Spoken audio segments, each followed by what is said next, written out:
9 जून को अमेरिका ने दावा किया था कि ईरान ने उनके अपाचे हेलीकॉप्टर पर अटैक कर दिया है, लेकिन अच्छी बात यह रही कि हेलीकॉप्टर में मौजूद दोनों क्रू मेंबर्स को बचा लिया गया है। लेकिन इन्हें बचाया कैसे गया? पानी में काम करने वाले ड्रोन की मदद से। ये एक नेवल जहाज है जिसे किसी कप्तान की जरूरत नहीं होती। इस ड्रोन का नाम कॉर्सएयर है। इसे सेरोनिक टेक्नोलॉजी ने बनाया है। अमेरिकन नेवी की एक इकाई है जिसे 5th फ्लीट के नाम से जाना जाता है। इसका हेडक्वार्टर बहरीन में है। इस बेड़े की एक फोर्स है जिसे टास्क फोर्स 59 कहा जाता है। ये फोर्स अपनी जिम्मेदारी वाली एरिया में सभी अनमैन्ड यानी कि बिना मानव के और आर्टिफिशियल इंटेलिजेंस से जुड़े मिशंस को अंजाम देती है। इसी फोर्स ने अपाचे के क्रू को सक्सेसफुली रेस्क्यू किया है। इस मामले पर जानकारी देते हुए यूएस सेंट्रल कमांड के प्रवक्ता कैप्टन टिमोथी हॉकिंस ने कहा, यूएस नेवी के एक सरफेस ड्रोन ने पानी से क्रू को ढूंढा और बचाया। यूएस 5th फ्लीट की टास्क फोर्स 59 नेवी की पहली ऑपरेशनल एआई और ड्रोन टास्क फोर्स है।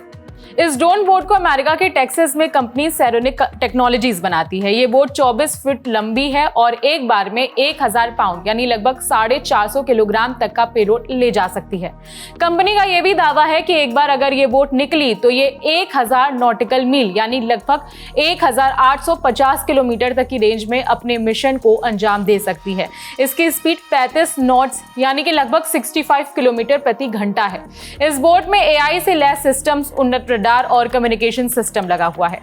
वेस्ट एशिया में फिर से जंग जैसे हालात बन रहे हैं। पहले ईरान ने अमेरिका के हेलीकॉप्टर को टारगेट किया, बदले में यूएस ने ईरान पर अटैक कर दिया।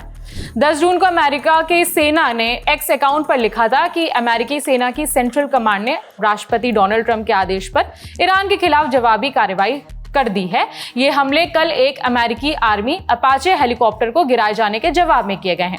ये ईरान की हरकत के खिलाफ एक सीमित और संतुलित जवाब है।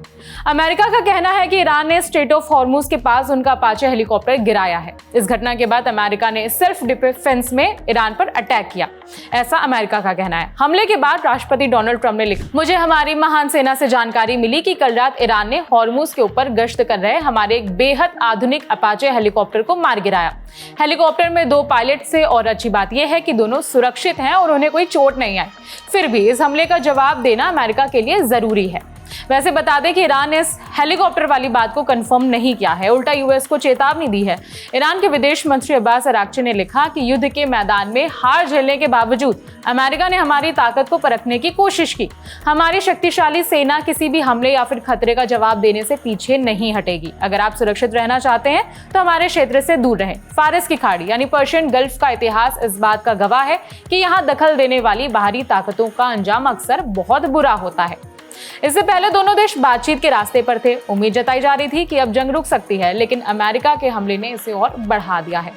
इस खबर में इतना ही। आपकी कोई राय है तो कमेंट करके बता सकते हैं। मेरा नाम है विभावरी। खबर लिखने में मदद की हमारे साथी मानस ने। बाकी अपडेट्स के लिए देखते रहिए दी लेलन टॉप। शुक्रिया।